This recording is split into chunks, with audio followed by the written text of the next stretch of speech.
কালুখালী বোয়ালিয়া ইউনিয়নের প্রবাসীর বাড়িতে চাঁদাবাজির অভিযোগ উঠেছে। রাজবাড়ীর কালুখালী বোয়ালিয়া ইউনিয়নের বাসিন্দা প্রবাসী মোহাম্মদ ফরিদ মোল্লা পিতা ইসলাম মোল্লার বাড়িতে চাঁদাবাজির ঘটনা ঘটেছে। প্রবাসী ফরিদ মোল্লার সাথে আমাদের কথা হলে তিনি জানান, গত 5 বছর ধরে তিনি প্রবাসে থাকেন। অনেক আগে তার পাংশা আওয়ামী লীগের রাজনীতির সাথে সংযুক্ত ছিল।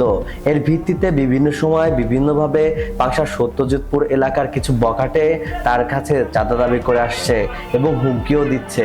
গত শুক্রবার দুপুর 12টার সময় তার পিতা কলেজ মোড় এলাকায় গেলে বখাটের ছেলে সুমন, লিমন, রাজীবের ছেলে করিম তার মোটর বাইকের চাবি রেখে দেওয়ার চেষ্টা করে।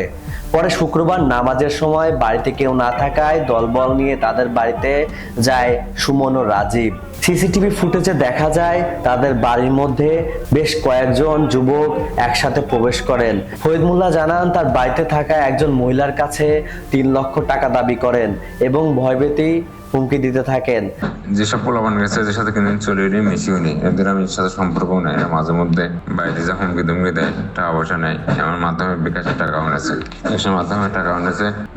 কয়েকদিন পর বাইরে এই হুমকি দেয়, জানে আমি বাইরে থাকি, বিদেশ থাকি, টাকা পয়সা আছে, ইনকাম করে। এই জন্যই বেশি এক এক সময় এক এক পোলাপান পাঠায়। আর টাকা পয়সা নেওয়ার তাও আমরা এই বিভিন্ন ধরনের এক একটা বাড়িতে ঝামেলা করাবি, যা টাকা পয়সা নিবি। এলো এর বিষয় নিয়ে ঝামেলা করে এই সুমন আর ডিমন, বক্কারের ছেলে সুমন হলো মেন, খারাপ হলেন সুমন।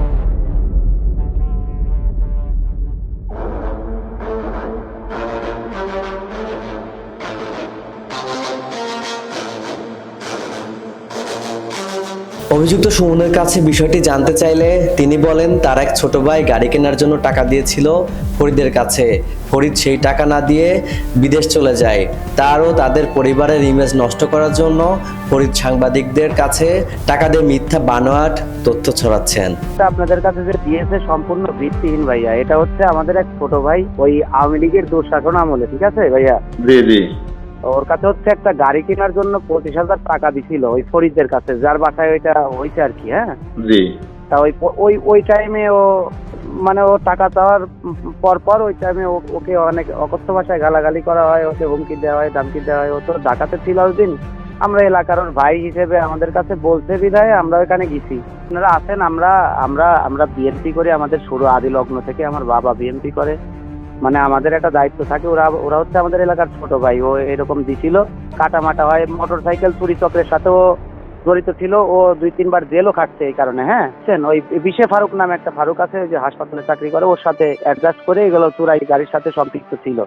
এই সুবাদে আর কি ও আমার এই ছোট ভাইকে প্রলোভন দেখাইছিল যে 25,000 টাকা দিয়ে তোর একটা গাড়ি দিবানি।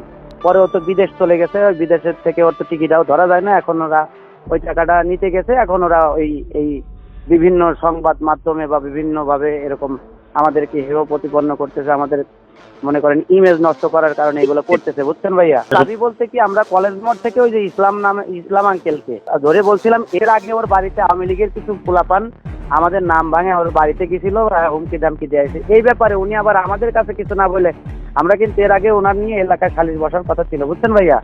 উনি আমার আব্বার কাছে যা বলছে, আমরা নাকি ওনার বাসায় চাঁদাবাজি করতে গেছি। ওনার কাছে কলেজ মোড় থেকে ওনার সাথে এইভাবে কথা বলতে গেছিলাম। উনি মানে এর ভেতরে আবার ওই যে ছেলেটা 25,000 টাকা পাইতো, তাহলে গাড়ি দিবার চাইছিল, তোমার গাড়িটাই নিয়ে দেয়। ওখানে পুলিশ আঙ্কেলরাও ছিল, পুলিশ আঙ্কেলরাও দেখতে। পরে ওই যে ওয়ালিদ আঙ্কেলরা যাওয়ার পরে পুলিশ আঙ্কেলটা চলে গেল, উনি তো ওনার মতো চলে গেল।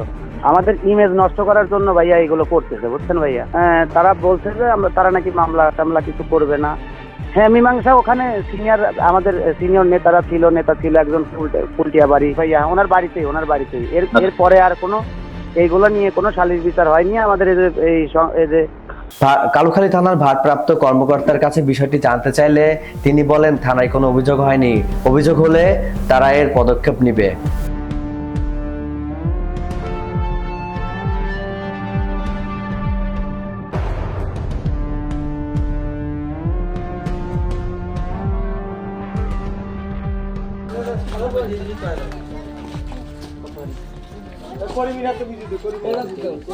আচ্ছা, হ্যাঁ কি তোরে উদার ফুলা কাম করে নাটক সুদা বাড়াইছ তাই না? যা ভাইছি। আচ্ছা ঠিক আছে, তাহলে আমার আমার ব্যাপারটাই যেন কোনো ছাড় না হয় আগেই করে দিলাম। আপনি আমার ব্যাপারে কোনো ছাড় হলে আপনি ঘুরিয়ে নিয়ে যাবেন।